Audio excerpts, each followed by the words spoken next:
Hey guys, my name is Hannah and welcome to Bookmas Day 7. Today is my last day of school, so starting tomorrow, the next 4 days will be vlogs and hopefully I will be able to get those up. My vlogs take me so long to edit, but I will stay up way into the early morning if it means getting that video out. Anyway, for today, I got this idea from Jesse from the channel Jessethereader. He did a video called Unexpected Favourite Books. The books that I've chosen aren't necessarily favourite books, but they're just books that I didn't expect to love. Some of these I don't love, but I thoroughly enjoyed. So I guess the long version of this title would be a list of 6 books that I didn't expect to love or thoroughly enjoy. Without further ado, let's get on with it. And by the way, some of these books I have already spoken about, but I wanted to make a full video, just bringing them all together and adding in some other ones that I haven't mentioned before. First up, we have got We Were Liars by E. Lockhart. I have spoken about this on my channel before, so you may already know that I thought that this book would be more of a children's kind of book. I didn't expect it to be as deep, you could say, as it was. I started reading this when I was on the tube and I was sitting with my sister and I remember opening it up. First there's a map,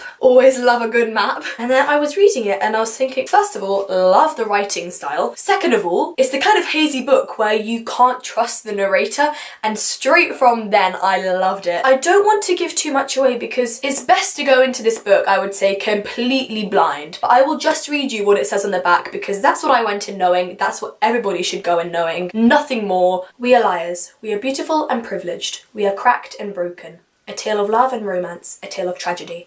Which are lies, which is truth, you decide. So it's a bit, you know, sinister in a way, but I would recommend this to anybody above the age of, I would say, 12. For number 2, I chose The Territory by Sarah Gubbert. This is a signed copy. It says to Hannah, happy reading, and then she signed it because I got this book when the author came to my school. She did an event there, you could say. She spoke to all of us. I was chosen, very luckily, and I bought a copy of the book. I went on Goodreads and I looked at the ratings and it wasn't above 4, so I wasn't really expecting it to be insanely amazing, which it wasn't crazy blows your mind good, but it was just, I loved it so much more than I thought I would. The second book is out. I don't even know if there's a third one. If it is, it's probably out. I'm really behind on this, but I really did enjoy it and I would love to get around to the second book soon. It's a really nice short book, good for readathons if you're doing that. This is about a girl called Noah and it is set in 2059, so not even that far from now, but what's happened is that global warming has gotten to the point where it's irreversible. The water levels have risen, half the world is underwater, and now the world is overpopulated because there is not enough land for everyone to stay on. This is set in the UK and there is this system where at the age of 15 you take these exams which determine whether or not you will stay in the territory, meaning the dry land where everything is safe, but if you get less than a 70% average across all the subjects then you go to the wetlands. Practically it's a death sentence more or less, and your family can decide whether or not they want to come with you. However, this system is very biased towards people who are rich. The richest children have these nodes in the back of their head where they can download information onto their brain and pass without having to study a single thing. It's basically a free pass into the territory and prevents the people who may have worked really hard but not gotten a high score from having any chance at survival, really. It's very much a dystopian world, and Noah, the person who we follow, the main character, the girl whose head we are in, she is not rich. She doesn't have a node in the back of her head, so she has to work really hard to try to pass these tests, but there is a lot more going on than it may seem. So really would recommend. It's a really nice, easy, short read, and it's really interesting, gripping. I need to get onto the second one as soon as I possibly can. Next up, something I talk about in practically every single video, and I should probably try mentioning it less, but that is I'll Give You the Sun by Jandy Nelson. You've probably heard this story before, so I'm going to try to go quickly. I was reading this whilst I was in Australia, and I really did not think that I would enjoy it because of the structure. This book is about 2 twins called Noah and Jude.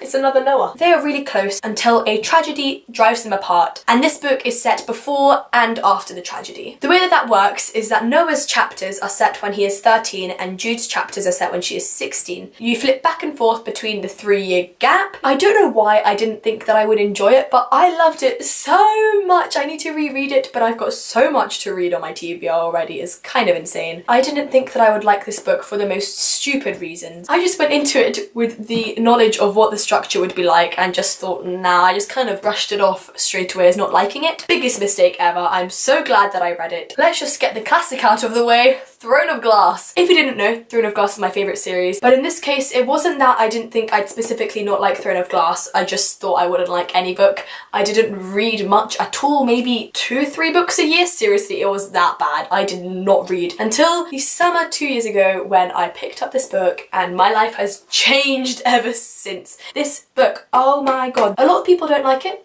fair enough, but seriously, I love it. You've probably heard of Throne of Glass, but I'm going to give a short synopsis anyway. This follows the main character of 18-year-old Selena Sardothian, who is a extremely well-known and trained assassin. When this book starts, she has just spent a year in a salt mine, so it's basically a death camp. She was working until she dies because she got caught a year earlier. However, the first scene is her going to see the crown prince of the country and the captain of the guard, who offer her a chance for her freedom. The only thing she has to do is take part in a competition to become the king's champion. The story progresses so much throughout the series. Like I said, some people really don't like that. They think that the first book had so much more potential to go in a different direction, but I absolutely loved the way that it went. I am still so in love with this series. Also, it's signed. Second to last book, nearly there, and that is Go Set a Watchman by Harper Lee. I read To Kill a Mockingbird when I was in year 7, so I was 12, I think, for the first time, and then I read it again 2 years later to study in school. At that age, I found it so hard to read the language of To Kill a Mockingbird, and when I found out that this had come out, I put off reading it for so long simply because I was so scared of reading it. I still obviously don't understand it fully. I read it during a readathon and I had a whole analysis and translation kind of page up on my phone to try and understand what was going on in the story, but I did get it in the end. I didn't get hit by it as much as I probably will when I'm older and I understand it more, but still I really enjoyed it. I didn't think that I'd like it anywhere near as much as I did. Go Set a Watchman follows on from To Kill a Mockingbird, and it really changes the way that you look at the story of To Kill a Mockingbird. I'm not going to explain it too much because obviously it's a second book, and also To Kill a Mockingbird, it's a classic, everyone knows it. Just briefly, it follows two main characters, Scout, also known as Jean Louise Finch, and her brother Jem. It's set in America, somewhere in the countryside kind of area. I'm not really going to go too much into it in case I get it wrong, but I feel like everyone's practically read this book. If not, I'd give it a shot. I'm sorry, I'm so ill. My voice is probably so croaky right now, but I'm trying to speak as clearly as I possibly can. And last but not least, I have got Much Ado About Nothing by William Shakespeare. I absolutely love this play. This isn't even my copy of it, this is my older sister's, and I really wanted to take it from her, but she loves it too. I would love to have my own copy of this. I did it last year in school, so we studied it, and the reason why I didn't think that I'd like it is that when you're in school, you go into everything thinking that it's going to be boring because it's a school book. As I was reading it, it is absolutely hilarious. Obviously, if I didn't do it in school, I wouldn't understand it anywhere near as much as I do now. I would love to have my own copy of this so that I could annotate it and properly analyse it again. I just think that it would be so fun, and that makes me sound like so much of a nerd, but really, that's what I am.